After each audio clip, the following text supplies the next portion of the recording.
It's Friday then. It's Saturday, Sunday. What? It's Friday then. Saturday, Sunday. What? Yeah, it's okay.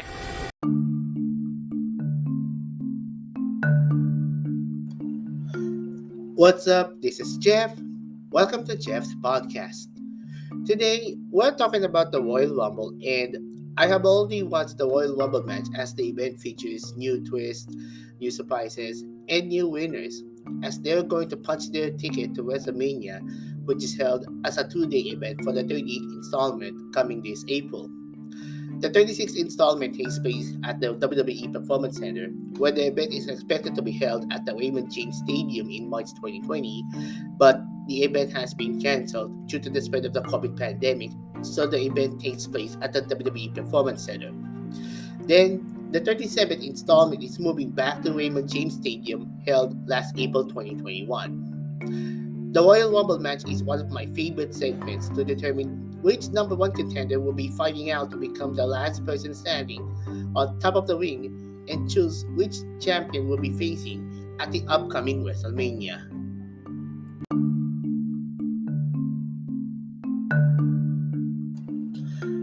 The Royal Rumble event takes place at the Dome at America Center in St. Louis, Missouri, and it is the fifth Royal Rumble event that takes place at the biggest stadium since the Alamo Dome in San Antonio, Texas in 2017, where the seating capacity has reached 64,000 people. In 2018, WWE is holding the greatest Royal Rumble event held at the King Abdullah International Stadium in Saudi Arabia in April 2018. So the event serves as a testing ground to determine that the stadium will be hosting the 2019 event rather than arenas such as basketball arenas like the Madison Square Garden in New York and the Cubs Coliseum in Hamilton, Ontario, Canada. In January 2019, the event will take place at the Chase Field in Phoenix, Arizona, and this is the first time that the event will take place in a bigger stadium, and the fans felt much better to seeing the view using the bigger LCD screens and signages for the WrestleMania logo. Back at the Royal Rumble held last January 29th of 2022, or 30th here in the Philippines, there was a fire incident somewhere at the back of the WrestleMania logo, so WWE decided to change for the 2023 Royal Rumble. Instead of using the fireworks at the back of the WrestleMania logo, it'll be better to use fireworks in the stadium. But they'll think about it for the changes of fireworks after they determine the winner of the Royal Rumble event.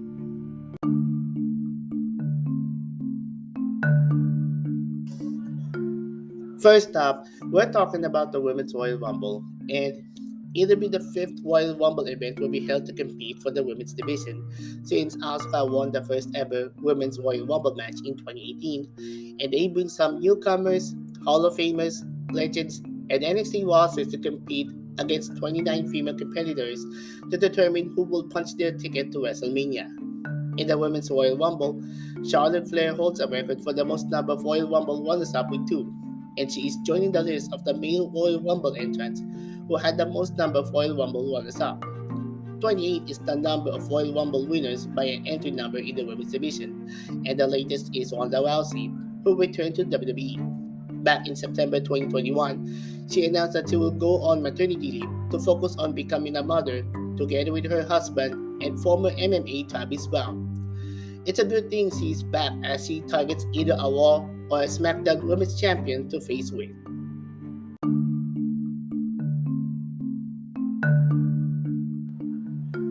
Another women competitor competing in the Rumble is Melina, who's returned to the WWE after a year's absence. She can do splits even at the age of 40, where she is now at the age of 42.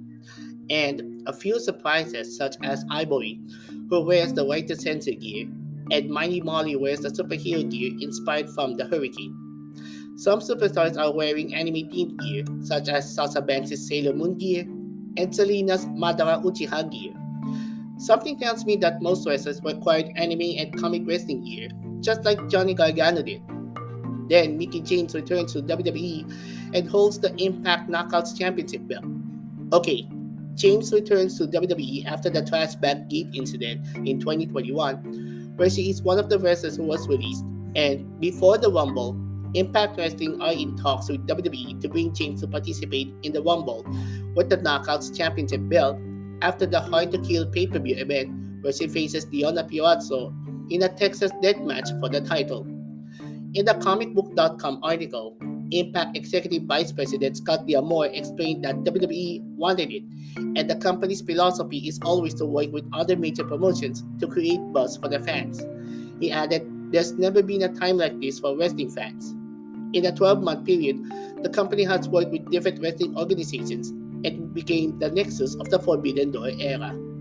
This could be interesting if they are working together rather than enemies for both organizations.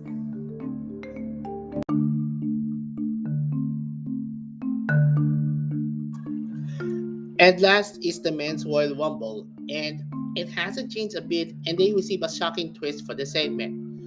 Brock Lesnar joins the list of Royal Rumble victories, which became the 8th Royal Rumble winner who has won back-to-back wins.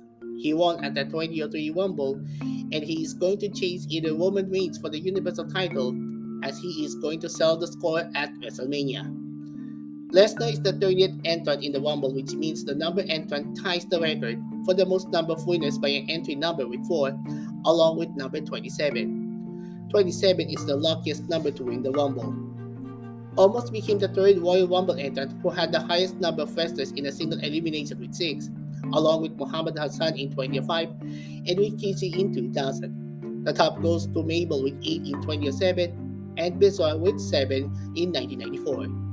Then Dolph Ziggler is moving in the runner-up spot with 15 Royal Rumble appearances, and Bad Bunny and Johnny Knoxville became 2 celebrity Royal Rumble entrants who participated since Drew Carey in 2001. Anyone else is also chasing to win the Rumble match, including Randy Orton. Orton is going to win his 3rd Royal Rumble match, tying Stone Cold Steve Austin's record, but he failed.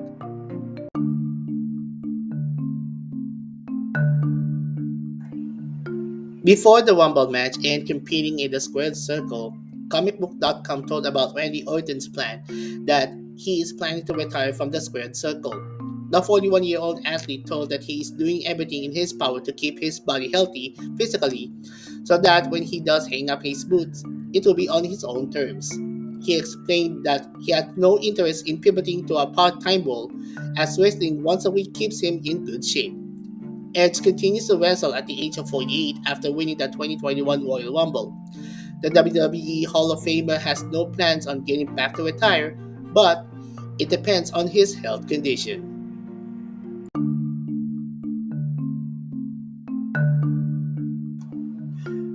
There are also almost close moments in the Rumble, including Kofi Kingston, almost barely saved by not getting touched both feet to the ground, but he failed because he touched it.